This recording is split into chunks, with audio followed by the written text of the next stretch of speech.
Are you serious? You, you can't be serious, George Luckett hissed when Reynolds informed him that he had just been served. I'm afraid so, buddy, said the large man with a mask of sympathy on his face, snapping a digital photo of George holding a large brown envelope. George stood on the small porch of his house and looked at the statuesque officer who was coming down the porch, wheezing and groaning. He looked at the front door of his house again, the key still in his hand. But I, George whispered. And what, sir?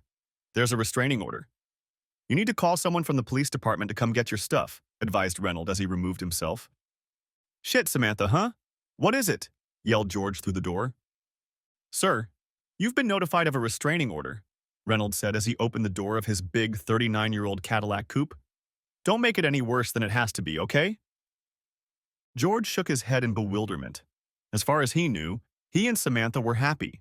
She had certainly rocked his world the night before he left for another 14-day shift offshore. He figured 14 days was enough time for someone to decide to end a marriage and file for divorce, but he couldn't remember what he had done or said that would make his wife file for an annulment. George decided to call his wife's cousin, Polly Chastain. But after reviewing the divorce papers, George was convinced that Polly was the one who had prepared and filed them. Sir, said the stone-faced policeman, tapping on the window of George's truck. Sir, you've received notice of a restraining order. Wow, that was fast, George grumbled. I just called, and you're already here? No, I got a call that you were violating a restraining order, Brian Jochet said. Huh? So you didn't come to help me get my stuff? George asked. Brian called the station and said he had come to help George Luckett retrieve his personal belongings from the house. George waited patiently while the policeman reported to him the situation at the station. You really didn't call, did you? Brian smirked, walking over to him. No. But since you're here, George replied. George had the good sense to remain silent as Samantha let him and the policeman into the house. Grinning, Samantha pointed to several trash bags and said that she had already packed all of George's things. George nodded and asked Brian, not Samantha, if he could double-check that she had indeed packed everything he was supposed to. Officer? I'm reaching into the nightstand to get my gun, George said as they stood in the master bedroom. You don't have... Samantha grinned, but was immediately silenced when George pulled out his Smith & Wesson .44 caliber. And a rosary. My mom gave it to me when I took my first communion, George said as he pulled a silver rosary from Samantha's nightstand drawer. You gave them to me when we got married, Samantha protested. And now you don't want to get married? I'm taking them back, George explained to her. George also took 3 pillows from the bed. He then retrieved a large quilted blanket from the hall closet. My sister made it for me, George explained quietly to Brian. She was a bloody retard, Samantha taunted George. And she called you sissy because she was so happy to finally have a big sister, George reminded her, removing the smirk from Samantha's face. After trying to check into the DeGard Hotel, George found that Samantha was busy. His cards had been canceled. A check of their joint checking account showed that there was $100 left in it. George smiled at the nervous clerk and pulled out his American Express credit card. The girl's hand trembled as she took it from his grasp.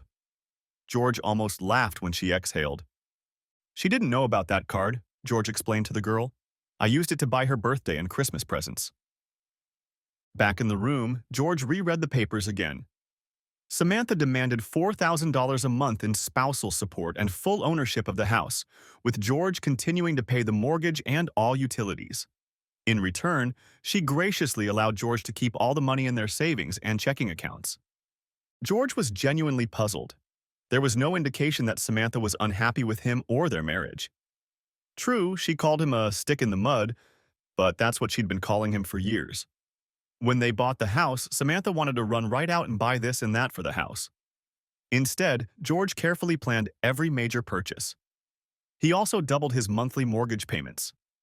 It's called home equity, George explained to Samantha when she wanted to put the money in a vacation account instead of a home equity account. But Hawaii, Samantha whined. We'll still go there for our 10-year anniversary, George assured her. It's only 3 years away, and we'll have 3 years more money for both vacation and house. Hawaii was stunning. The pictures of the paradise island just didn't convey the reality. And Samantha, his pale-skinned, red-headed beauty, looked beautiful in her turquoise blue monokini. George enjoyed applying sunscreen to her gorgeous body. George hoped Samantha had packed his 3 Hawaiian shirts when she cleared out his part of the closet. He doubted he would ever return to the Paradise Island, but he liked loose, comfortable shirts. Sighing, George searched his cell phone for a good lawyer. Richards, Pellichet, and Jones, a pleasant voice answered. When he heard the voice call out the name of the law firm, the realization of the enormity of the situation came over him. George sighed, shuddering. The pleasant voice repeated the name of the law firm again. I need an appointment with a divorce attorney, George managed to mutter. Yes, sir, Ethel Gerard replied, her voice low and soothing. Ethel took some information and assured George that a lawyer would contact him within the hour. George thanked her and finished his Dr. Pepper. It occurred to George again that a beer vending machine could bring in a lot of money. Trevor Williams, Trevor announced when George picked up the phone. I can meet you tomorrow morning. How about 9:30? Trevor pulled some strings and the judge ordered the money returned to the bank accounts. Samantha was shocked when Polly called her and threatened to drop the divorce if Samantha pulled any more stunts. Samantha wondered how George had managed to get a lawyer. She had purposely withdrawn all the money, leaving George with only enough to rent a motel room for a few nights. She'd canceled their credit cards before he'd even left for his 14-day shift offshore and reissued them in her name only. It doesn't matter how he managed to get a lawyer. He got one, snapped Polly. Cousin or no cousin. I'm not going to put up with that kind of crap. Do you understand? Grumbling, Samantha returned 50% of the funds to their checking and savings accounts. She also handed over 4 of the 8 CDs she'd taken from the safety deposit box. What about the house, the mortgage? Samantha demanded. He'll pay half until the judge decides on the division of the property, Polly said. And the electricity? Samantha asked. He doesn't live there, you do. Pay the bills, sighed Polly. You know, despite what your friends have told you, in a no-fault divorce, you don't automatically get the gold mine, and he gets the mine. And Samantha? Those accusations of abuse? You better be able to back them up. The courts really don't like to be lied to or taken advantage of. You understand me? With the money in his new bank account, George rented a 1-bedroom apartment in a relatively nice neighborhood in Kimball, Louisiana. Casual was within walking distance, and Cowboy's BBQ was 3 minutes away by car. The young couple who rented the apartment next door were outgoing, boisterous, and friendly. He worked at Kendrick's Engineering, and she worked at Alana's Playtime in the delivery department. You work with Bowman. You know, we're the ones who handle your upgrades and maintenance, Foster Charmer said proudly. Yes, sir, George smiled, as he and Foster managed to drag George's nearly new sofa up the stairs to George's apartment. Denise Chalmers had somehow managed to talk George into leaving her a mailbox key and a spare key to the apartment. She checked his mail and dropped off letters at his apartment. Their mailboxes were next to each other in a kiosk. She took offense when George asked how much it would cost. Foster offered a 6-pack of St. Elizabeth lager, but Denise slapped her husband on the buttocks. We're neighbors, right? Neighbors, they do things like this, Denise said in a thick Cajun accent. Maybe this neighbor will buy you a 6-pack of beer just for fun? George asked, seeing the disappointment on Foster's face. The next time George saw Samantha, she had a noticeable potbelly. She was also standing with an arrogant man in a very expensive suit. What is your approximate delivery date? George asked Samantha. We can petition, Trevor reminded a stony-faced Samantha. About 4 months, Samantha admitted. While the 2 attorneys talked amongst themselves, George looked at his wife.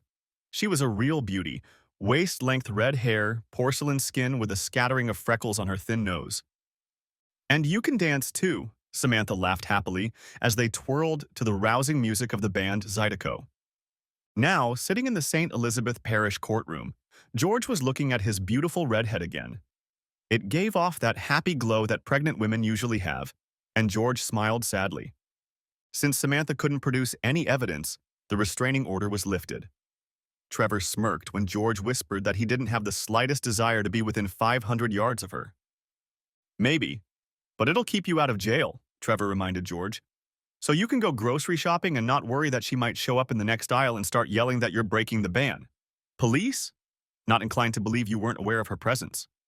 What? Why would you want to do that?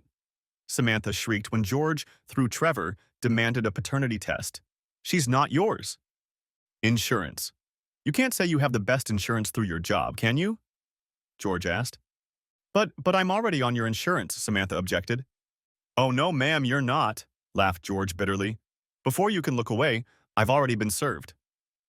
I'll put her and the baby on my insurance, William smirked. Well, you can say goodbye to spousal support, Polly hissed, turning to Samantha. What? Why? Samantha asked.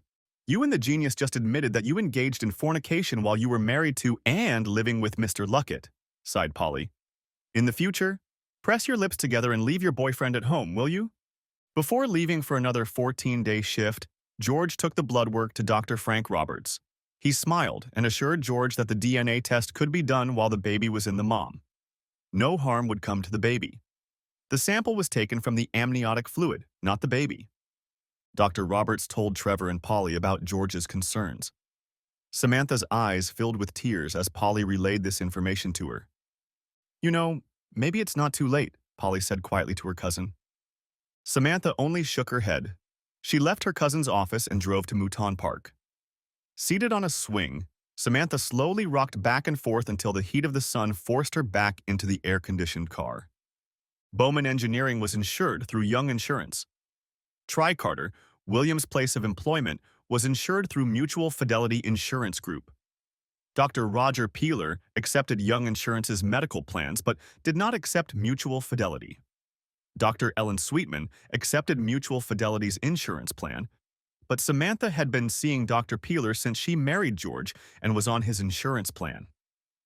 During her one visit with Dr. Ellen Sweetman, Samantha didn't like the conveyor belt approach the doctor and her staff took. She gave me that beautiful ass, William stated rudely.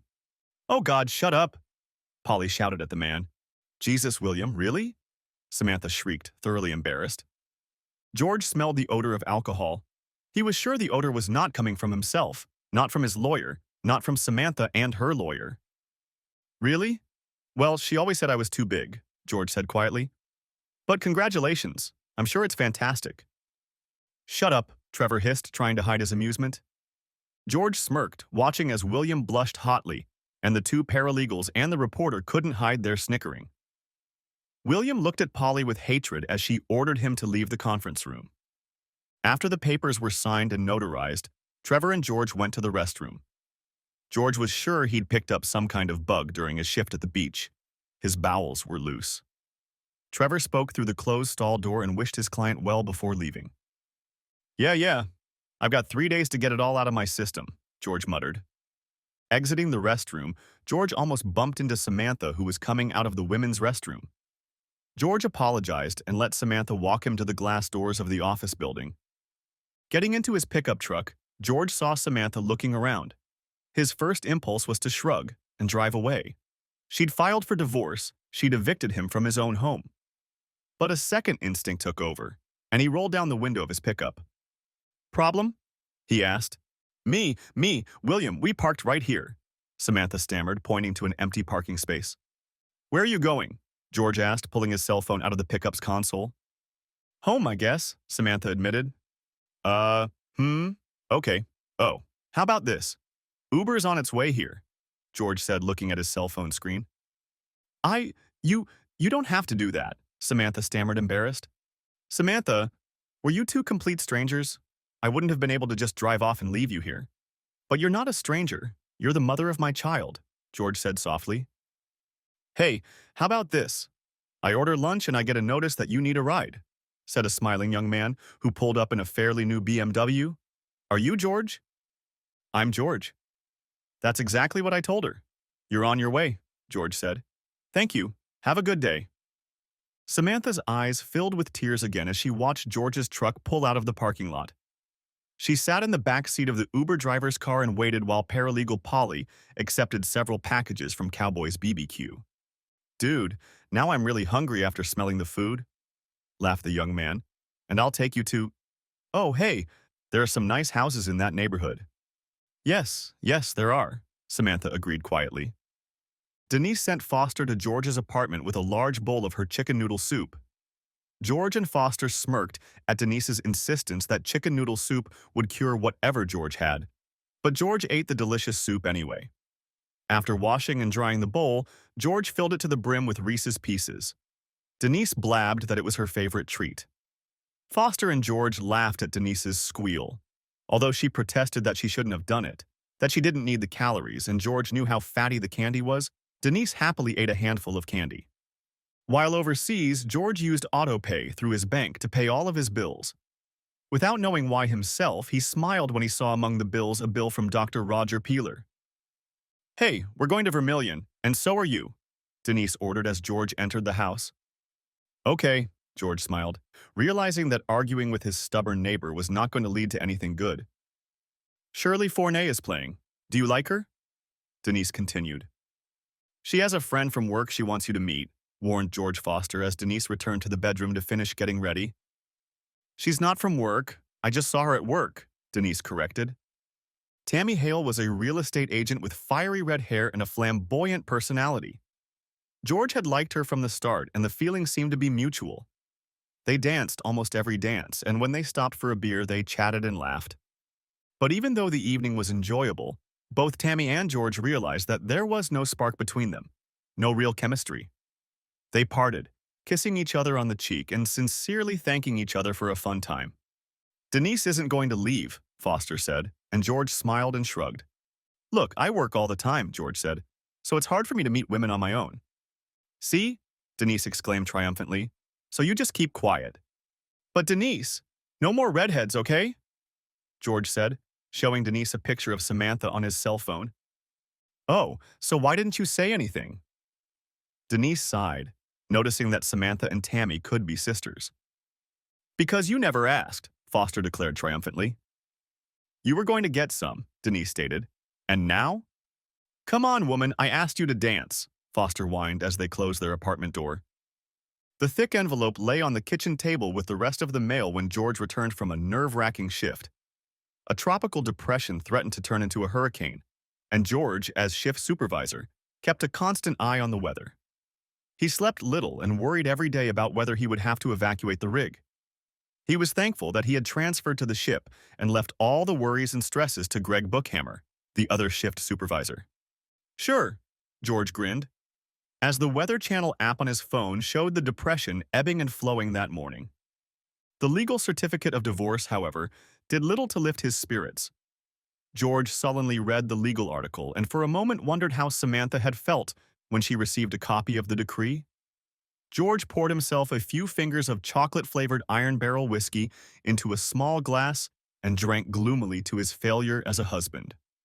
George was not home when William, grumbling and complaining, drove Samantha to St. Elizabeth's Trauma Center.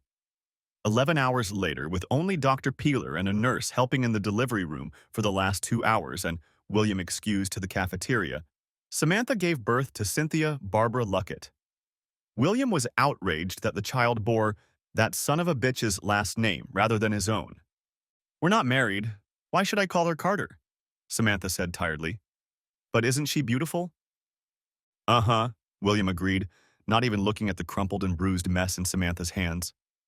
Cynthia had all her fingers and toes, brown eyes, and fiery red hair. At 6 pounds 4 ounces and 19 inches long, she was just the right size and weight for a fully developed infant.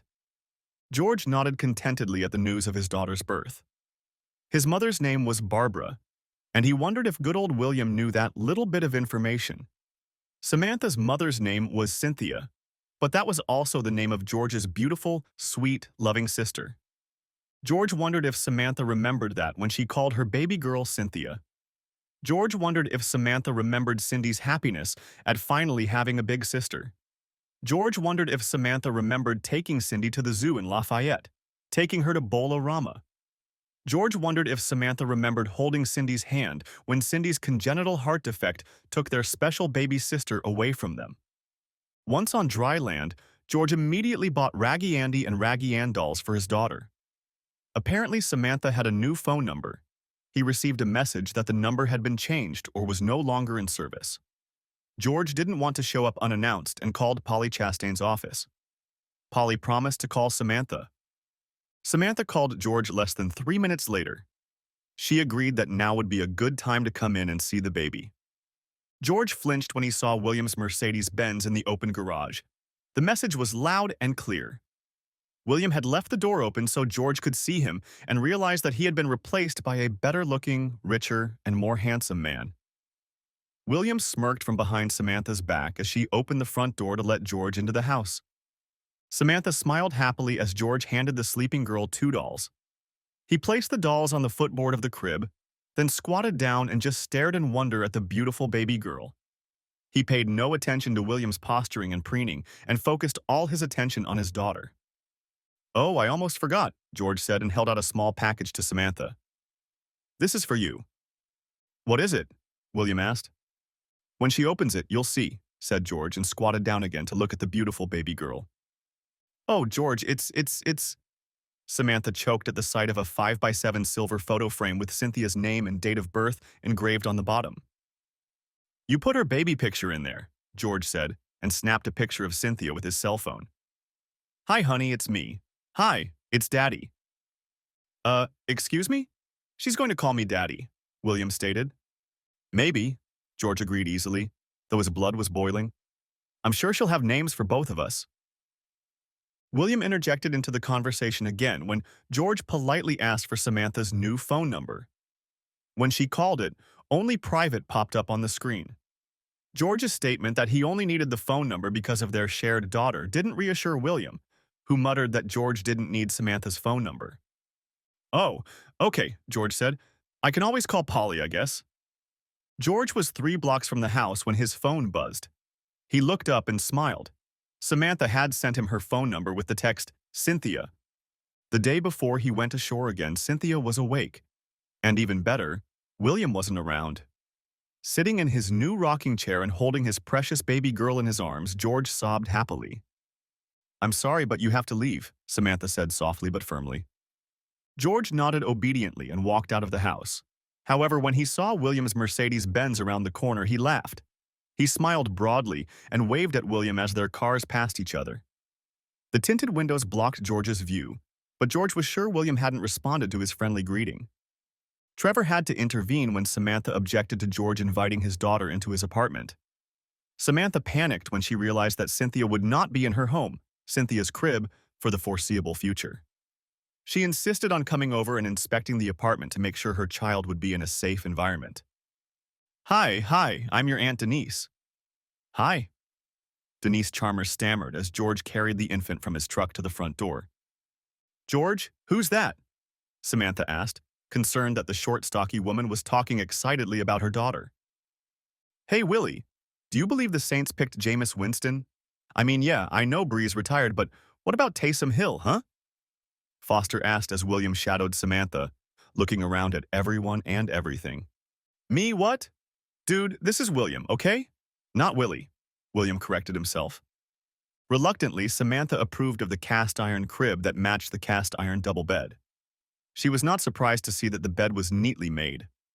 It didn't surprise her that George had a small trash can that he placed in the sparkling clean tub when it was time to bathe his daughter.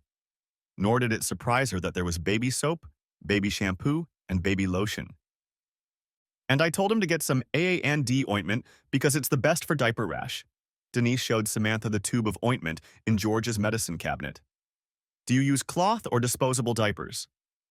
"Disposable," Samantha replied, still not understanding what Aunt Denise meant. Was all Denise said on the subject. Samantha discovered that William and Foster had bonded not over their shared love of the New Orleans Saints, but over George's chocolate-flavored Iron Barrel whiskey. Samantha stoically held out her hand for William's car keys. "What, Jesus, I only had two or three," William declared fervently. "Foster," Denise said, letting her husband know she wasn't too happy about him stealing their neighbor's booze. "Man, we gotta figure out what this is.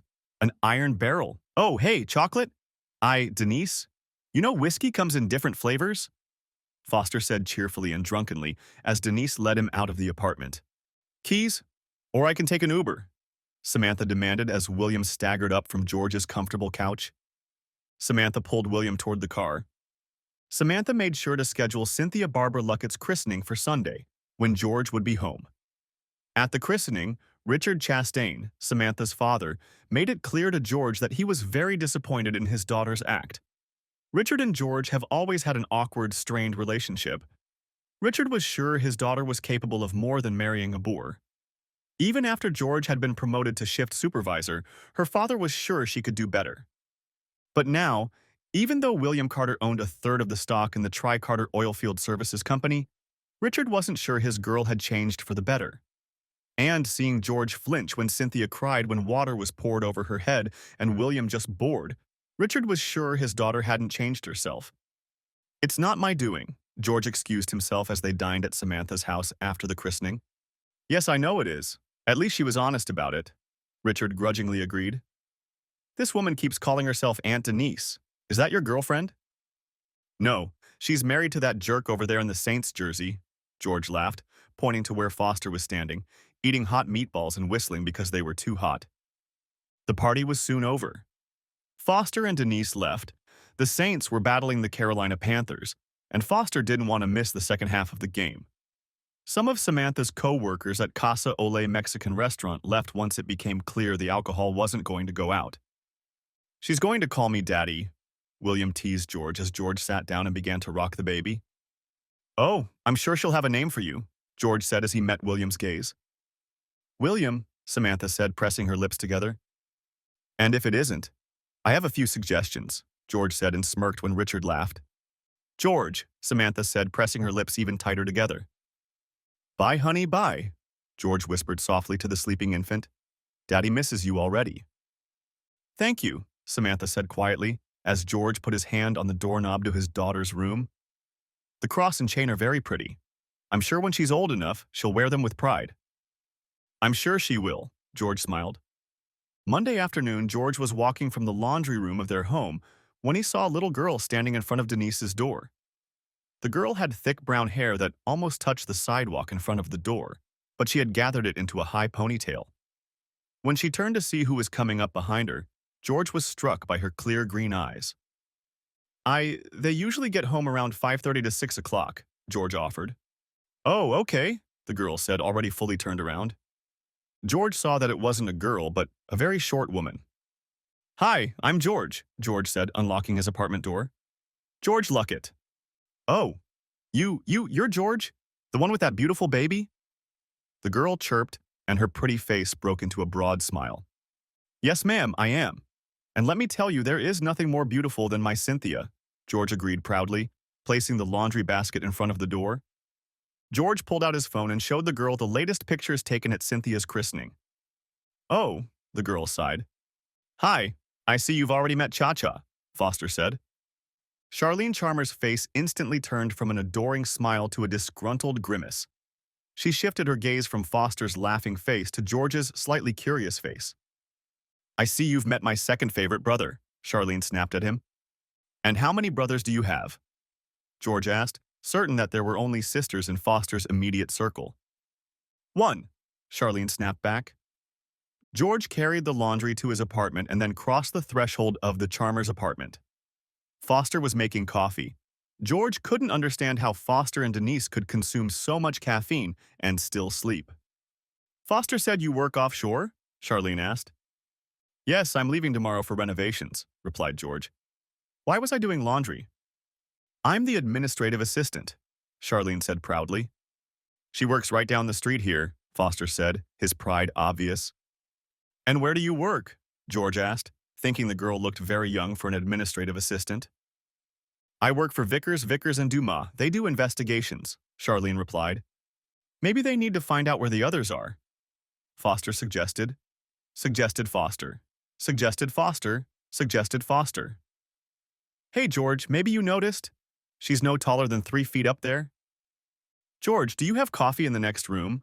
I'm not going to sit here until Denise gets home," Charlene said, jumping up from her chair in the kitchen. "I can whip something up real quick," George said. "Hey, Foster, let's see if they'll investigate why you're such an ass, huh?" "Yeah," Charlene agreed, ushering George out of the apartment. "Coffee's almost ready," Foster protested. "When Denise comes in, tell her your sister is in the next room," George said.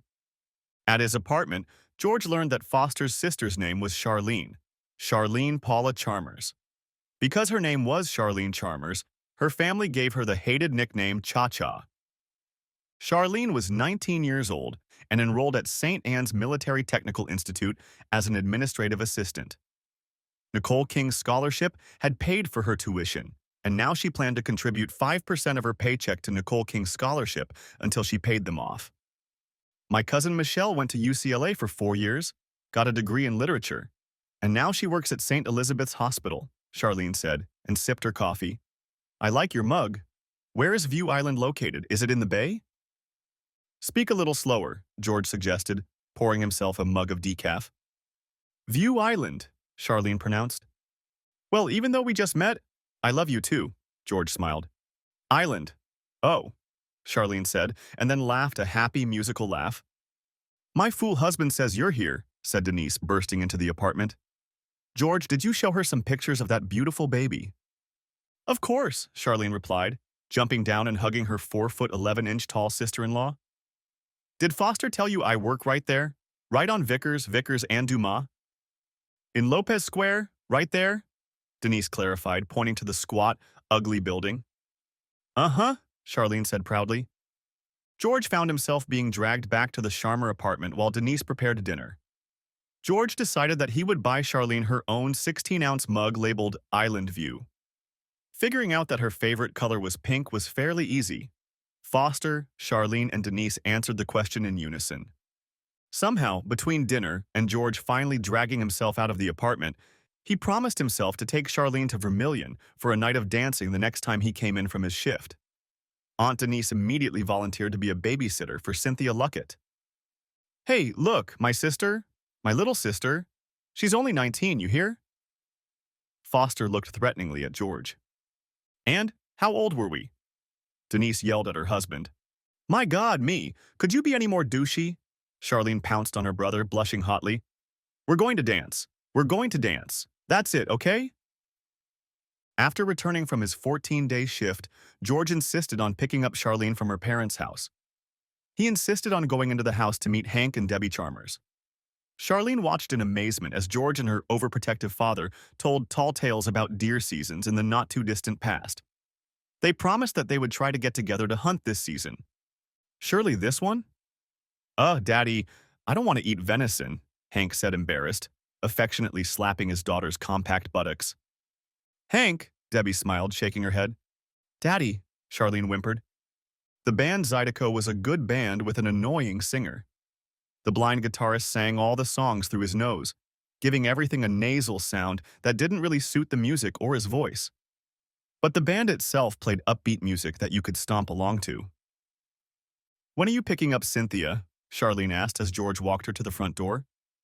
What have you two been talking about sitting in the truck for the last 10 minutes? Hank asked, swinging the door open as Charlene stepped out onto the porch. Charlene let out a squeal. George noticed the amused gleam in Hank's eyes when Charlene squealed. George smirked. And we were wondering how long it would take you to come here and kick my ass, George agreed easily. Good night, Charlene. Good night, Hank. Huh? This is Mr. Hank, young man, Hank said, pulling Charlene into the house. Yes, sir, Mr. Hank, George smiled. I plan to take her out to dinner tomorrow night at Sweet Peas. Would that be okay with you? What do they have? Hank asked, grinning when he heard his daughter complaining bitterly to her mother. What do you care? You know it's going to be good. George smiled and got into his truck. The stuffed pork chops were excellent. Charlene surprised George by being able to finish her plate, but neither of them had room for dessert. By this time, Samantha had not only gotten used to Denise's bossy personality, but felt comfortable around her. In a way, Samantha had decided that she and Denise were friends. That's why she responded to requests to show new photos of the baby with smiles. George was not surprised to see 2 women and a baby on his doorstep when Samantha and Cynthia pulled up to his apartment. William opted to stay in the car. Other than drinking, William and Foster had nothing in common, and Samantha had laid down the law. William must not drink in George's apartment. He nodded politely when George's strange neighbor waved him over in greeting. Well, you get it? Yeah, I know you can handle it, Samantha murmured, bestowing Cynthia with another kiss. If you need anything, just give me a call, okay? Bye, sweetheart. Bye, Cynthia. Mommy misses you already. Bye. Not 5 minutes later, William and Samantha pulled out of the parking lot and Charlene was already knocking on George's door. Hi, is she here? The baby's here, Charlene demanded, barging into the apartment. George set the decaf coffee brewing while Charlene squealed and fussed over the infant. Then he set his green I Love You mug and her new pink I Love You mug on the table. Can I hold her? Charlene asked, already holding Cynthia in her arms as she carried the infant into the living dining room. What good would my refusal do? Smiled George. George smiled. No, said Charlene as she sat down on the comfortable couch. Hi, Cindy. Hi, honey. Hi. George felt tears come to his eyes as Charlene softly hummed a few Cajun songs to the infant. His mother often sang those songs to him, and he remembered her singing them to his sister Cindy. Even when his sister turned 15, Cindy had demanded that her mother sing those songs to her. Cindy would have liked you, George thought as he looked at the beautiful 19-year-old girl holding an infant in her arms. Oh, psychic, Charlene said as she sipped from her mug of coffee. I love you too. I'm going to heat up some stew. Are you staying? George asked. Huh? No, no. My mom makes stuffed peppers on the stove. She got the recipe from the show The Cast Iron Skillet. Have you ever watched it? Charlene asked. Milt Duhan? Yes. I love the way he cooked with alligator and rat from the children's show, agreed George. Oh, I know.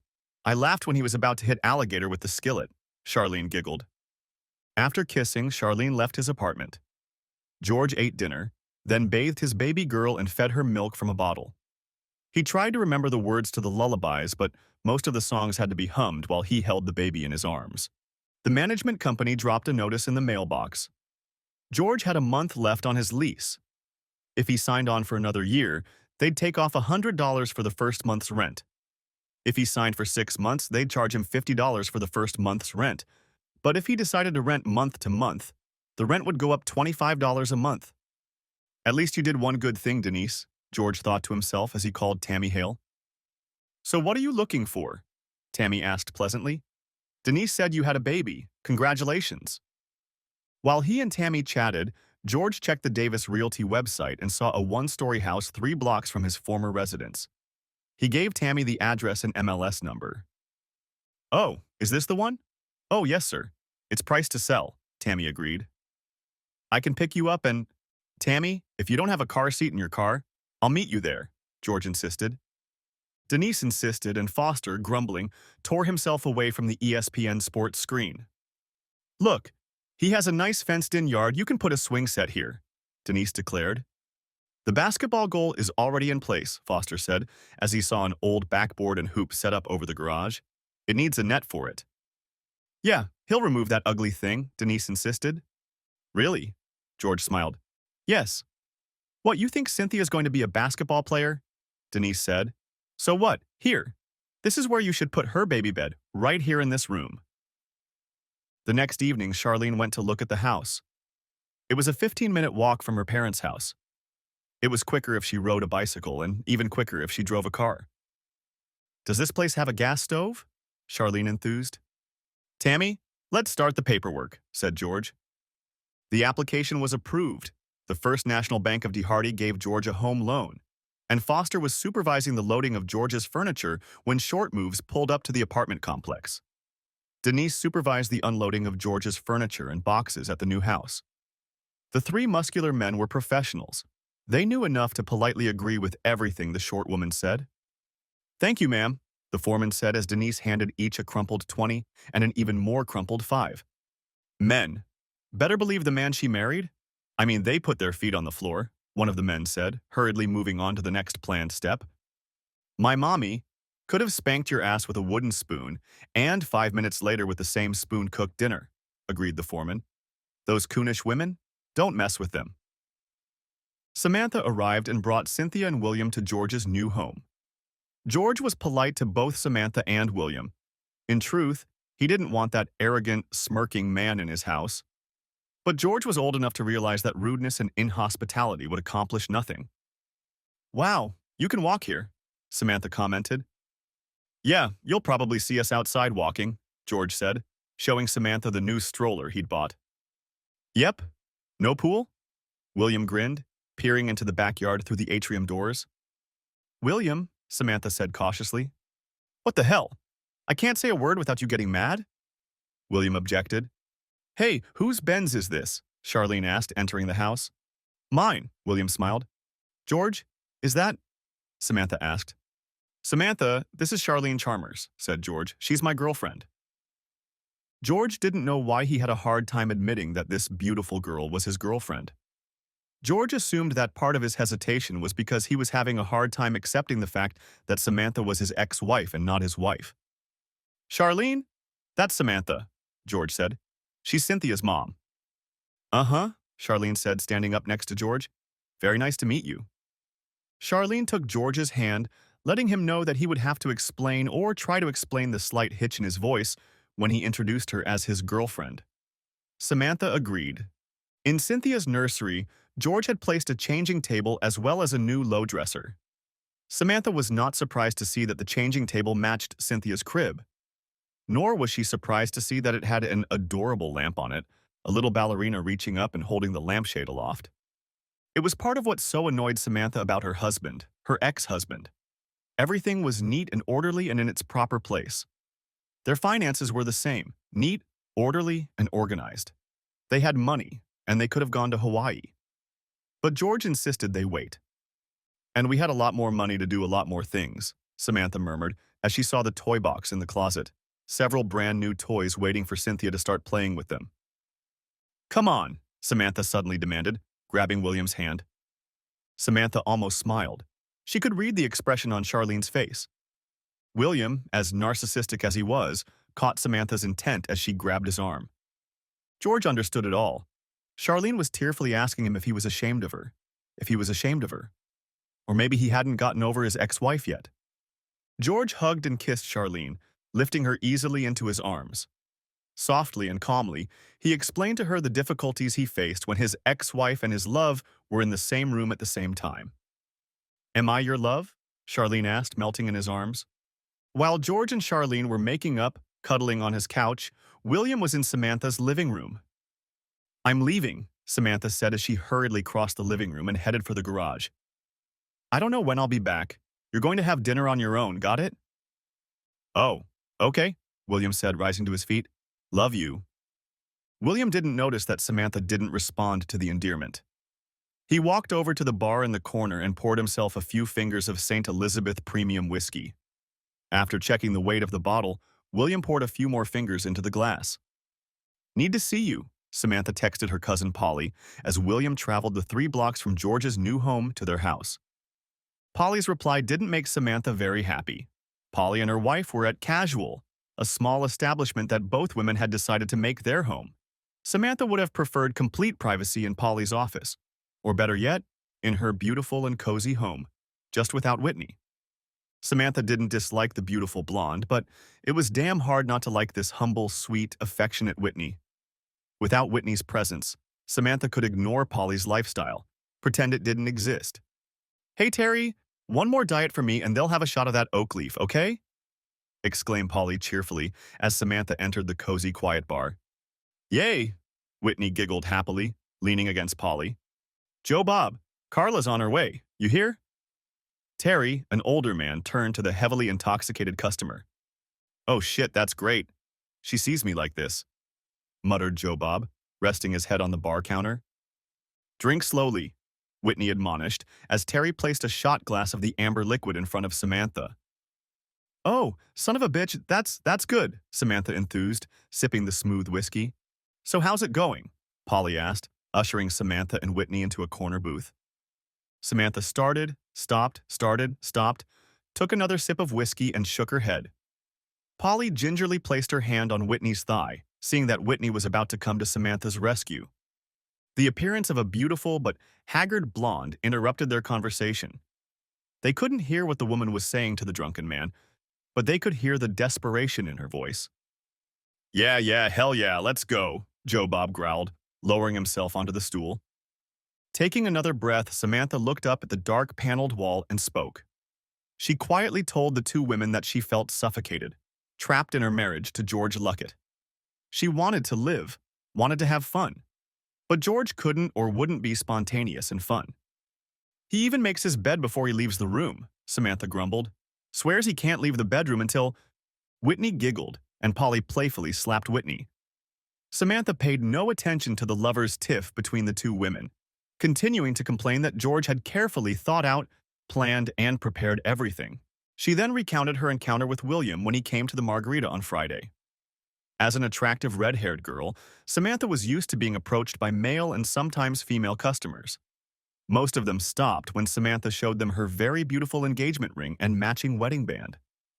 George saved every penny he could, Samantha said quietly as she looked at her bare finger. He even started painting houses on the weeks he was on vacation. Oh. Whitney couldn't contain the delighted sigh that escaped her lips. Yes, Samantha agreed quietly and tried to take another sip of the excellent whiskey from her empty glass. That Friday morning, Samantha told George that she had seen a brand new Lexus in the driveway the other day. She didn't say she wanted one. She just said she'd seen it, and it was very nice. George immediately vetoed the idea of buying her a new car of any make and model. Depreciation starts the minute the wheels touch the ground, Samantha mimicked George's deep voice. Samantha traveled to work that day with a sour mood. As the handsome and chatty William Carter sat in her compartment, Samantha noticed the expensive suit, large diamond ring, and Rolex watch. Leaving a signed check with a 100% tip, William also left his business card. Wouldn't be the first time someone left their business card, Samantha muttered. But this was the first time Samantha hadn't just thrown away a business card. In the upper right corner was the Tri-Carter logo, and right in the center of the business card was William Carter, president of sales. On the back, William had written his cell phone number. At first, the illicit affair was exciting, thrilling, spontaneous, and fun. Then George showed up. For a whole week, I was supposed to be the good, obedient wife, doing good, obedient things, nibbling away at every penny until Lincoln let out a squeal, Samantha pondered. And now? Polly asked, after a long pause. And now? Samantha pondered, looking at the tabletop. Indeed, they hadn't spared a penny. If Samantha wanted cinnamon rolls, she could get them at Pillsbury's instead of Burns & Burns grocers. For beef stroganoff, she could get the round eye instead of the stew George always insisted on. She and William went to the movies at regular times when most people went there, not the dollar discount matinees. William would walk up to the kiosk and buy a huge buttered popcorn. After that, they would go to the Yum Yum ice cream parlor to each have an ice cream cone. George would always pass them one or the other. They could get a big buttered popcorn and a drink, or they could go to the ice cream parlor afterward. Okay, so George is a cheapskate, Polly said. No, he isn't. He's not a cheapskate. Samantha rose to George's defense. He's just incredibly practical. William wasn't practical. William had never thought about saving money for a rainy day. All his life, he'd had a golden umbrella. Everything in her house, the house she and William shared, every piece of furniture, every glass, every plate, had been bought by George. Samantha tried but could not name a single item in the house that had been bought by William. Soap, Samantha said aloud. I buy A&A soap. I like the raw milk and honey soap, Whitney enthused. It stinks, Polly teased. I'll take the blackberry one, Samantha offered absent-mindedly. Another one? Polly offered quietly as Samantha raised her empty glass again. Yes, Whitney, you can have another one too, Polly laughed, and Whitney rushed to the bar.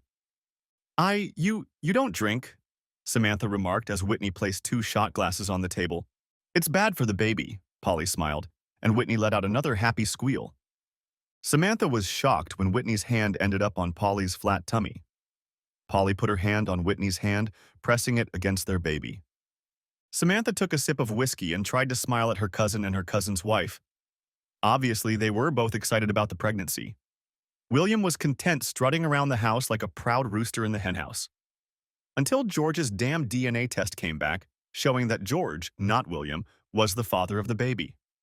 I hope it's a girl she and Cynthia can play together, Samantha said, as Whitney giggled and Polly brightened. So, Samantha, what are you thinking? Polly asked after a few moments of silence. Samantha was thinking about the awkward and uncomfortable Sunday lunch at Minnie Carter's house the previous Sunday. The lunch itself had been very good. Minnie's maid, a very proper Englishwoman, had cooked.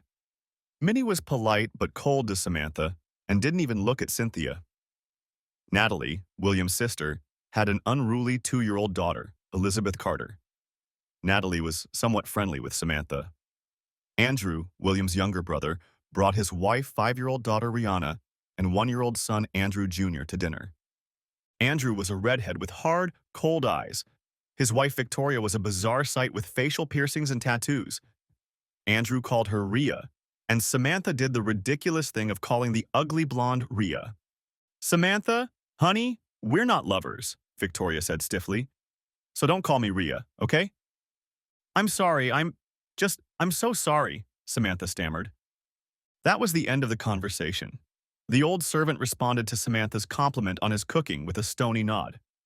Samantha thanked Minnie for inviting her to dinner at her beautiful home, and Minnie simply nodded with a fake smile on her face. From the first minute she was in Miss Barbara's house, George's mother pulled Samantha into the kitchen. Naturally, Cindy wanted to follow her, and all three women went about the business of preparing Sunday dinner together while George and his father sat watching a boring soccer game on television. "Come here," Cindy ordered as George peeked into the kitchen. "It's just us girls here, no boys." "Yes," Samantha giggled, getting a beaming smile from Cindy. Samantha remembered it was like this every Sunday. The warmth of the Luckett's kitchen, the smells, the laughter, Cindy wanting constant affirmation from Miss Barbara and Samantha. Samantha had no doubt that the next Sunday lunch at Miss Carter's house would be just as tense, just as uncomfortable, and the next one would be the same, just as awkward and uncomfortable. And William didn't notice it. He was genuinely surprised when Samantha mentioned her discomfort. "I think I'm experiencing buyer's remorse," Samantha admitted to her cousin, tearing her gaze away from the dark wood of the table. "And," Polly clarified, "and nothing. Absolutely bloody nothing," said Samantha, taking a final sip of her drink. Back at her apartment, Samantha heated up some food from Lean Cuisine. Later, she had a little fun with William. William approached George and asked if he could watch Cynthia for 2 weeks while he took Samantha on a cruise.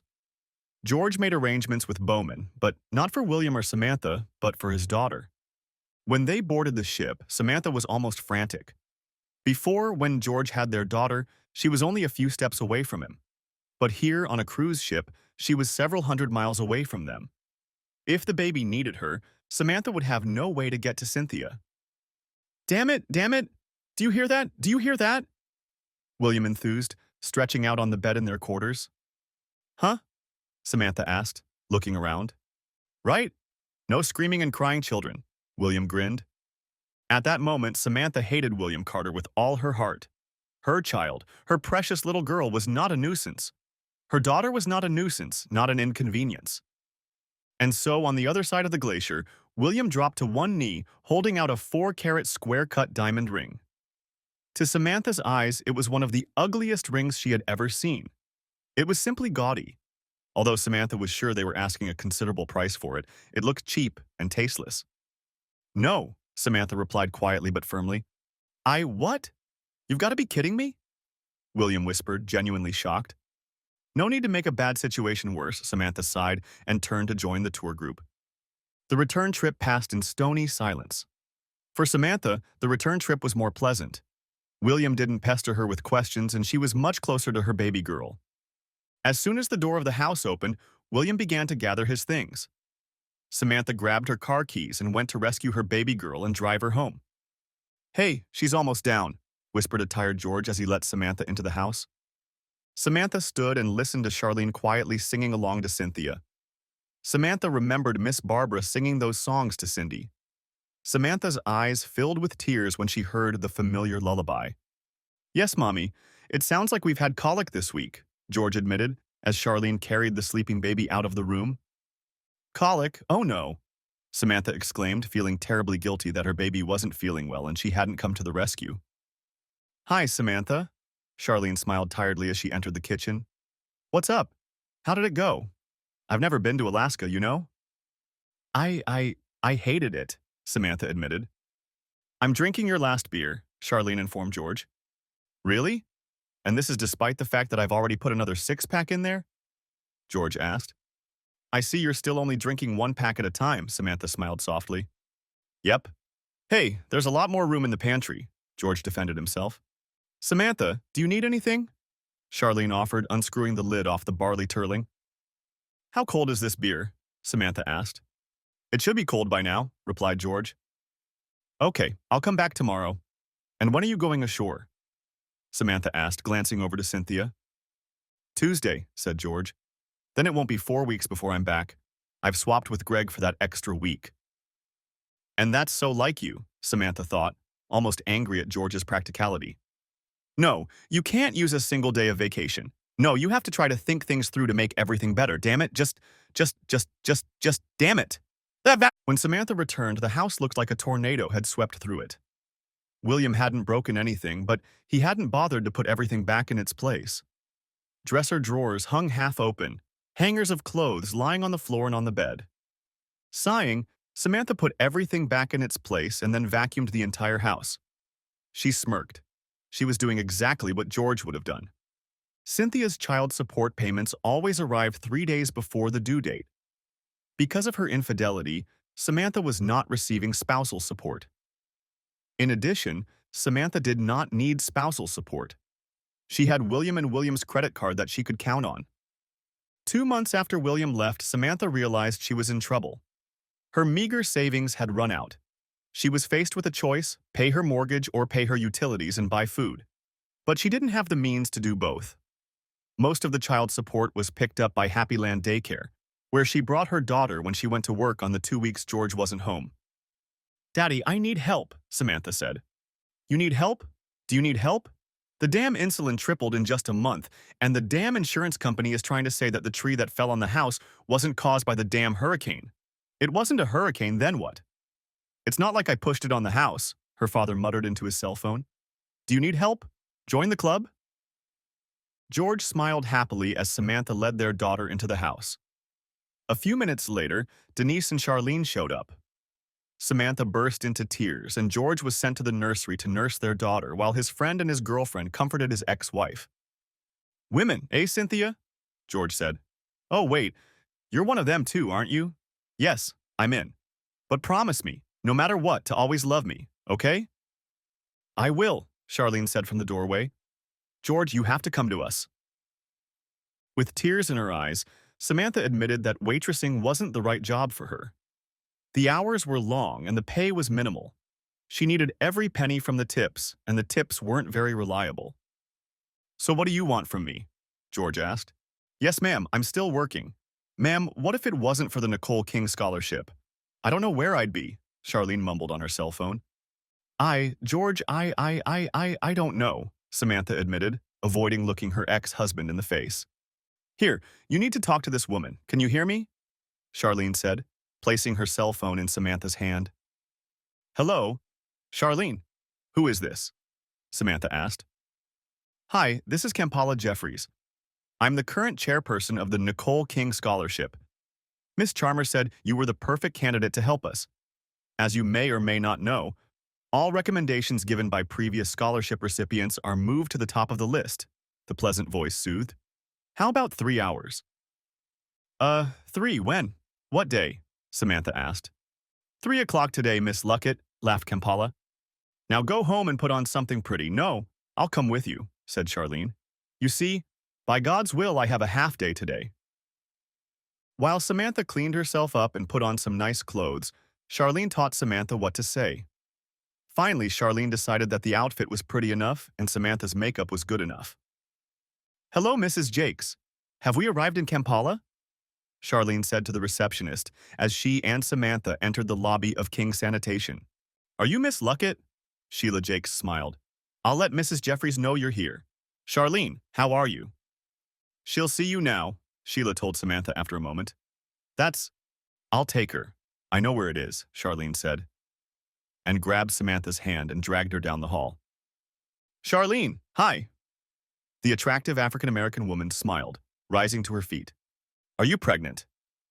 Charlene flinched, noticing the woman's small belly. An hour later, George looked up to see a radiant Charlene walking into his house. He rose to his feet and began to prepare dinner. "She's going to go to WOTEC, that's what.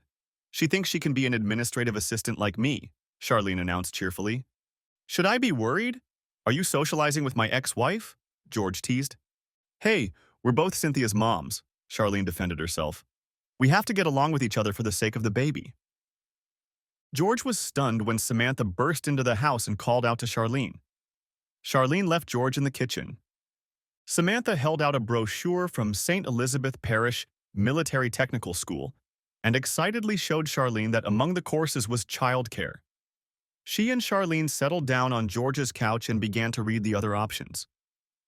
"And I broke into your house like this?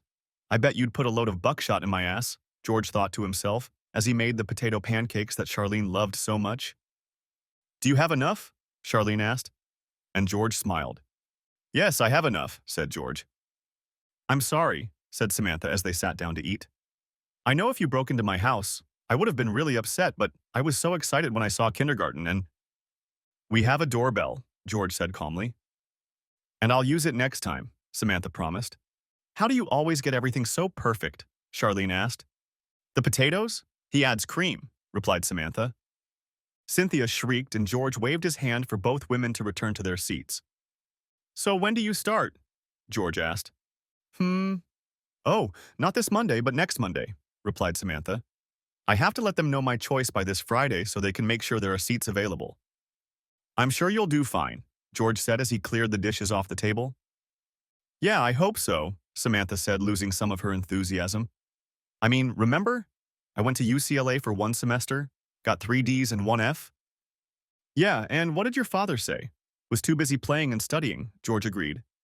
"Did someone need diapers, huh? Does anyone need dry diapers?" fussed Charlene, taking Cynthia from Samantha's arms. George was at the sink when he felt his ex-wife's arms go around his waist. He felt her hug him from behind and rest her head against his shoulder. "I'm so sorry," Samantha whispered. "It's okay. Just use the doorbell next time, huh?" George said. No, not for that," said Samantha quietly, letting him go. George turned slightly to look at her over his shoulder. "To everything. For everything," Samantha wheezed and turned and ran out of George's house.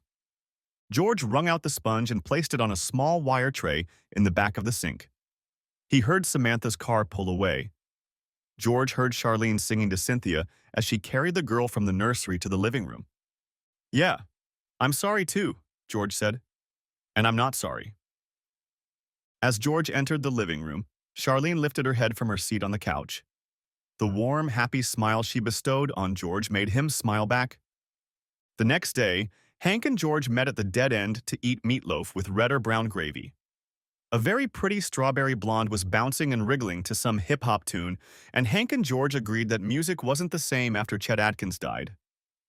"And you know, the girl has no idea who Chet Atkins is." Hank nodded his head. "Probably not," George agreed. After Hank gladly and happily gave George his blessing to ask for his little girl's hand in marriage, Hank generously paid the lunch bill. Hank shrugged when George reluctantly informed him that he couldn't get married in the Catholic Church. He was a divorced man. "Heck, it doesn't matter. We're Lutherans. Larry Elgin? An atonement Lutheran? He'll get you all married," Hank said cheerfully. When the two men left the bar, Hank was already on the phone telling Debbie the happy news. Hank and George warned Debbie to keep the happy news to herself. Charlene didn't know about the ring in George's pocket. "No, Samantha, I'm not sorry," George thought as he stopped in front of his old house to pick up Cynthia. "Hi, I was just about to call you," Samantha replied grimly, already dressed in her Casa Ole waitress uniform. "Billy just called. Monique just up and quit and left." "Good," George agreed and wrinkled his nose, looking at the squalor of his former home. The place needed a good dusting and vacuuming. The kitchen table hadn't been cleaned since breakfast. George saw the skillet on which Samantha was cooking bacon and scrambled eggs. "Yes, George, I know. The house is a total wreck," Samantha grumbled as George walked Cynthia to the door. "But you know what? You don't live here. I live here. You don't live here anymore, George." "No, Samantha, I'm not the least bit sorry," George smiled as he buckled Cynthia into her car seat. Ending. Thanks for watching. I hope you enjoyed. Subscribe to my channel and watch for the next video.